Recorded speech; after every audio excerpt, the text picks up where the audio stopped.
बाबा अच्छा बताइए, नाम में प्रीति कैसे हो? शरीर पवित्र रखो, वस्त्र पवित्र रखो, भोजन पवित्र रखो, संग पवित्र रखो, तो विचार पवित्र होंगे। विचार पवित्र होगा तो फिर यह समझ में आ जाएगा कि नाम के बराबर कोई साधना नहीं है।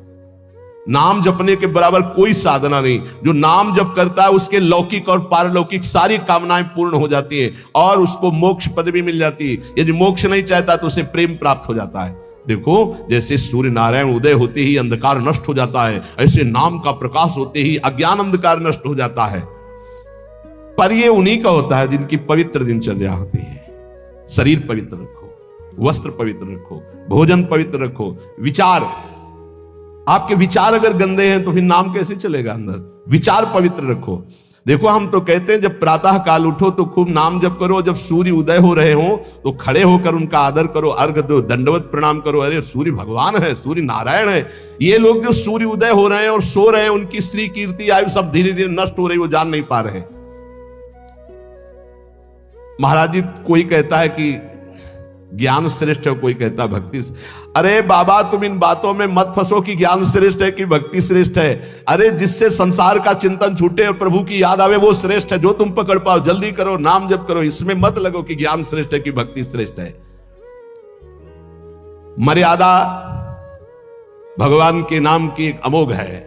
खूब नाम जप करो। चारों शास्त्र, वेद, पुराण, जितना ज्ञान है सब नाम में भरा हुआ है। तुम जितना नाम जप करोगे उतना आपके हृदय में वो प्रकाशित हो जाएगा।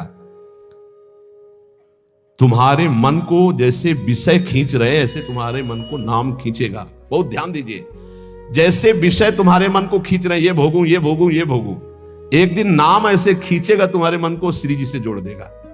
पक्का ऐसा ही है।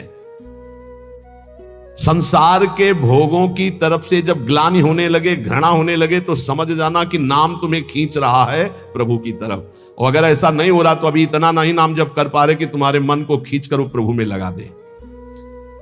जिस प्रकार दीपक को हम जलाते हैं तो वो अपना प्रकाश करता है, और जब सूर्योदय होता है तो उसका अपना प्रकाश होता है। तो अन्य साधक सब दीपक की तरह प्रकाश करते हैं, और नाम जब प्रकाश करता है तो सूर्य की तरह प्रकाश करता है। मन का संपूर्ण अंधकार नाम जप से दूर हो जाता है। दीपक दूसरी कोठरी तक प्रकाश नहीं पहुंचा पाता, और जब सूर्योदय होना होता है तो अंदर की गुफा में भी प्रकाश अपने आप पहुंच जाता है। तो स्थूल शरीर, सूक्ष्म शरीर, कारण शरीर, तीनों में ज्ञान का प्रकाश कर देने की सामर्थ्य अन्य साधनों में नहीं, नाम में है। यह प्रकाश इसलिए नहीं हो पाता कि तुम बुरे विचार, बुरा संग, बुरा भोजन, बुरे कर्म नहीं छोड़ पा रहे हो। बुरे कर्म अगर करोगे तो तुम्हारे विचार गंदे रहेंगे, तो फिर प्रकाश कहां से होगा? इसलिए बुराइयों को रोको, बुरे विचारों को रोको, बुरे आहार को रोको, बुरे संग को रोको। देखो, कलिकाल की बड़ी महिमा है। इसमें नाम जप से बहुत जल्दी भगवत साक्षात्कार होता है। कलिकाल की एक महिमा है। कलि का एक विशेष प्रभाव है। कलयुग केवल नाम आधारा। अगर आप नाम जप कर रहे हैं तो इसमें बहुत जल्दी भगवत साक्षात्कार होता है। नाम जापक के हृदय में नित्य दिन अमृत बरसत सारे, मधुर मधुर ध्वनि बादर गरजत, कोटिन चंद्र सहस उजियारे। नित्य दिन अमृत बरसत सारे, ज्ञान का अमृत, प्रेम का अमृत, जो चाहिए वो नाम से सब बरसता है। बोले मधुर मधुर ध्वनि जैसे अंदर हो, राधा राधा राधा, यही बादल की गर्जना है। करोड़ों चंद्रमा एक साथ उदय हो जाए, ऐसी शीतलता, ऐसा अमृत वर्षण, ऐसा आनंद, ऐसी चांदनी हृदय में नाम प्रकाशित करता है। सूरत कटोरी भरी भरी पीवे, पियत पियत छके अगर जियारे, मग्नानंद स्वरूप अखंडित पिया हेरत भय आप पियारे। स्वामी श्री मग्नानंद सरस्वती जी सेनपुर कह रहे कि सूरत माने स्मृति। स्मृति की कटोरी में भर भर करके नाम जो पी रहे हैं, वो पीते पीते इतने छक गए, इतने मगन हो गए कि बोले पिया हेरत भय आप पियारे। अपने प्रीतम का साक्षात्कार हुआ कि वो खुद प्यारे हो गए। पिया हेरत भय आप पियारे, तस्मित जने भेदा भावात, ब्रह्मविद ब्रह्मवि भवति। लाली मेरे लाल की जित देखो तित लाल, और लाली देखकर मैं गई तो मैं भी हो गई लाल। तो बोले मगनानंद स्वरूप अखंडित पिया हेरत भय आप पियारे। नाम में ऐसी सामर्थ्य है, इसलिए साधक बता रहे महाराज जी, साधक के लिए, नाम जापक के लिए विषयी पुरुष का संग सबसे बड़ा पतन का हेतु है। नाम जापक को नाम में प्रेम पाने के लिए केवल नाम जापक संतों का संग करे, बस विषयी पुरुषों का संग न होने पावे। साधक को शरीर स्वस्थ रखने के लिए भोजन पाना जबान के स्वाद के लिए नहीं, खान पान का संयम रखो। भजन अपना कभी प्रकाशित ना होने पावे कि मैं इतना जप करता हूं, गुप्त रखो भजन को।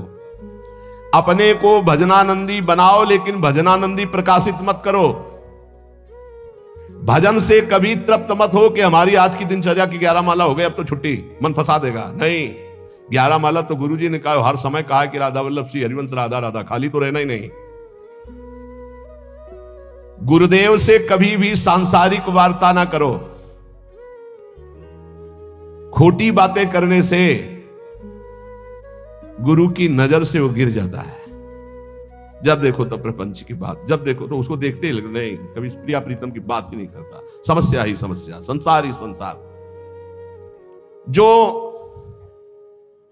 ध्यान दीजिएगा, पाप कर्म, छल कपट, मान की चाह, धन की चाह, पराई स्त्री के प्रति राग, दूसरों की निंदा, परचर्चा, अभिमान, धूर्तता, पाखंड, इन दोषों का त्याग करके संयम ब्रह्मचर्य से रहता है, उसको ये शिकायत ही नहीं हो सकती कि मेरा नाम जब निरंतर नहीं चलता। निरंतर चलेगा। किनका नहीं चलता? जो पाप कर्म करते हैं, जो छलिया हैं, कपटी हैं, जो मान चाहते हैं, जो धन चाहते हैं, जो पराई स्त्री के प्रति राग बुद्धि, जो दूसरों की निंदा, जो दूसरों की चर्चा करते हैं, अभिमान करते हैं, धूर्तता, पाखंड करते हैं, उनके हृदय में नाम नहीं चलता। ये परदोष दर्शन भगवत प्राप्ति में महान बाधक है। इसलिए पर चर्चा, परदोष दर्शन, पर निंदा भूल कर साधक न करे, नहीं नाम जप नहीं कर पाएगा। एकांत में रहने का अभ्यास, नींद को जितना कम से कम से काम चल जाए उतना स्वीकार करना, उच्च स्वर से नाम कीर्तन करना, सदग्रंथों का पाठ करना, आसक्ति को छोड़ करके भगवत चरणारविंद की आसक्ति में दृढ़ होने के लिए दुखों को, विपत्ति को, अपमान को, निंदा को शांति पूर्वक सह जाना, इससे भगवत आसक्ति होगी। दुखों को, विपत्ति को, अपमान को, निंदा को शांति पूर्वक सह जाओगे तो भगवान में आसक्ति हो जाएगी। जब तुमसे कोई क्रोध करे तो क्षमा कर दो, जब बैर करे तो तुम उसे नमस्कार करो, जब बुराई करे तो तुम उसकी भलाई करो, तो नाम भगवान तुम्हारे हृदय में अपने आप चलने लगेंगे। पकड़ो। जब नाम चलने लगता है तो उपासक का स्वभाव कैसा हो जाता है? वो अपने को सबसे छोटा समझने लगता है, उसमें कभी अभिमान की वृत्ति नहीं आती, वो किसी के दोष कभी न देखता है, न वर्णन करता है, न सुनता है, ना किसी से घृणा करता है। उसका स्वभाव बहुत कम बोलने का हो जाता है। वो सदैव बोलेगा तो मीठे वचन बोलता है। वो सबकी सेवा करने का स्वभाव रखता है, किसी से सेवा नहीं करवाता। वो विवाह, उत्सव, जन समूह, इनसे बचने की कोशिश करता है। जहां विवाह का उत्सव है, चाहे गृहस्थी हो, नाम जापक हो, गले में माला है, कंठी है, वहां पा रहे हो जहां अपवित्रता का ही साम्राज्य है। आप क्या समझते हो? चिकने चुपड़े सब रखे हैं दूर से, लेकिन घोर अपवित्रता।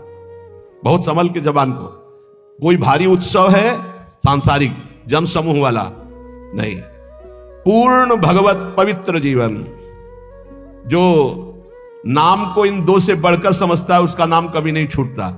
काम भोग से और धन से, दो से बढ़ करके जो नाम को आदर देता है उसका नाम कभी नहीं छूटता। नाम कहां छूटता है? काम वासना और धन वासना में जिसकी वृत्ति है वो नाम निरंतर नहीं चला सकता। नाम जपने के बीच में खाई है, निरंतर उधर नाम जप होने लगेगा। ये दो खाइयां पार कर लो, काम भोग की और धन के चाह की, तो उधर नाम जप निरंतर होने लगेगा। नाम अविनाशी है, जीव अविनाशी है, पर बीच में धाराएं हैं विनाशी। कंचन, कामिनी, कीर्ति, इनको पार कर लो, निरंतर नाम जप करो। इनके पार करने के लिए तीन बातें चाहिए। कंचन, कामिनी, कीर्ति को पार करने के लिए सदगुरु की सेवा, मैं शरीर नहीं हूं ऐसा चिंतन, और हर कर्म शास्त्र सम्मत, तो कंचन, कामिनी, कीर्ति तीनों से पार हो जाओगे। सदगुरु की सेवा, मैं शरीर नहीं हूं ऐसा आत्मचिंतन, और जितने कर्म है वो सब शास्त्र के अनुकूल, तो माया से पार हो गए। 3 खाइयां। जब नाम जब शुरू होगा तो ये विघ्न आएंगे, इनसे बच जाना। लोक में मान प्रतिष्ठा यश और उसका भोग भोगना। लोक में मान प्रतिष्ठा यश है, उसका भोग नहीं भोग रहे हो, कुछ नहीं बिगाड़ पाएंगे। अगर भोग भोग रहे, भोग भोग लेगा, छाती ठंडी होना। नाम हो रहा है, प्रणाम हो रहा है, नमस्कार, हृदय शीतल हो रहा है, तो आप चैन से अभी शीतल कर ले, आगे चल के बहुत आग गिरेगी। मान प्रतिष्ठा का भोग करने वाला निरंतर नाम जप नहीं कर सकता, उसे भ्रष्ट होना पड़ेगा। धन लाभ के लिए विचारवान रहना। नाम जप करते हुए भोगों में सुख बुद्धि होना, ये भोग मिल जाए, ये भोग मिल जाए। नाम जप करते हुए जो मैं इच्छा करूं वहीं मिल जाए, वो मिल जाता है। ये कभी निरंतर नाम जप होने नहीं देंगे, सफल नहीं होने देंगे। फिर एक लोक में मान प्रतिष्ठा होना, उसका भोग। धन लाभ के लिए विचारवान रहना, चिंतन करना कैसे धन मिले, जो मैं चाहूं वो मिल जाए, वो मिल गया। ये तुम्हारे भजन को क्षीण कर देंगे, भजन नहीं होने देंगे। इसलिए उपासक सावधान होकर जो सुने उसे मन में गुने, आचरण में उतारे। केवल तुम हो, तुम परमार्थ में, और सब तुम्हारे विरोधी हैं, मान लो। पूज्यपाद सिवड़िया बाबा, ऐ साधक तू अकेला है, पूरा विश्व तेरे खिलाफ है। कैसे महाराज, अब आप ही तो हमारे जीवन हो।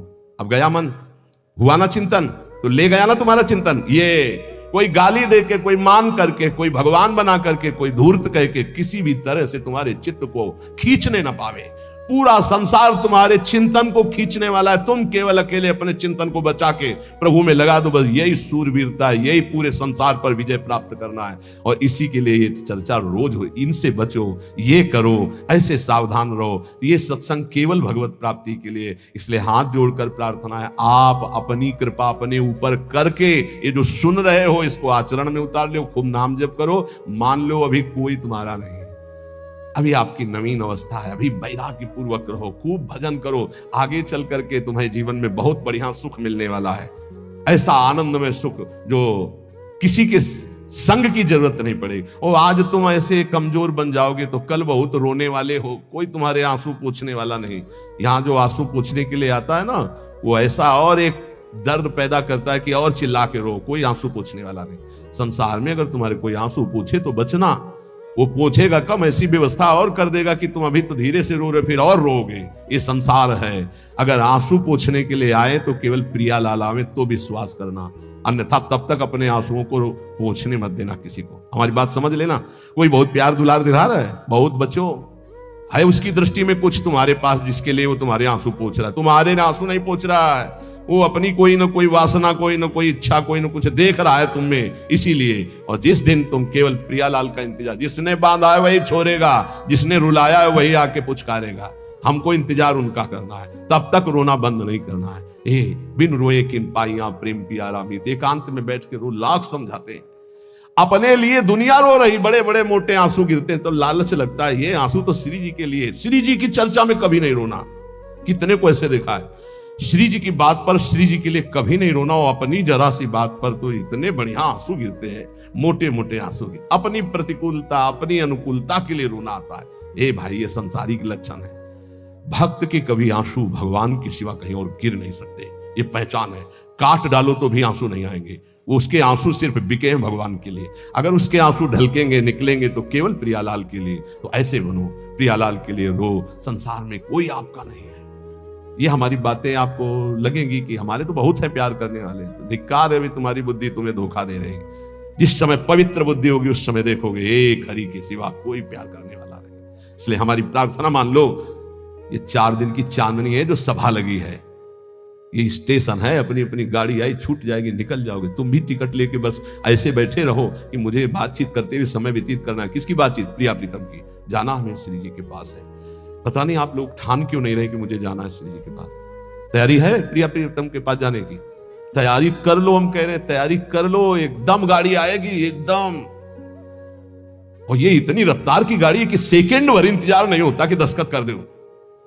इसमें छूट नहीं है कि दस्तखत कर दो, लड़कवा दौड़ के आ जा ले दस्तखत करवा ले, ऐसे नहीं है। गाड़ी आई तो बस निकलो।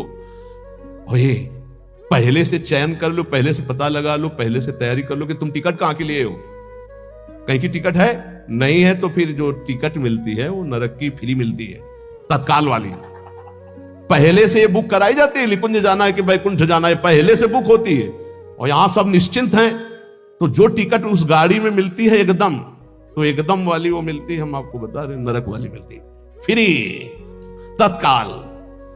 वो तो तुम गाड़ी में भी बैठ जाओगे तो मिल जाएगी, फ्री मिल जाएगी। अगर कहीं पावर लगा के मिलती तो वैकुंठ की, कैलाश की, साकेत की, गोलोक की, इनकी पावर, और अगर कृपा से मिलती तो वृंदावन।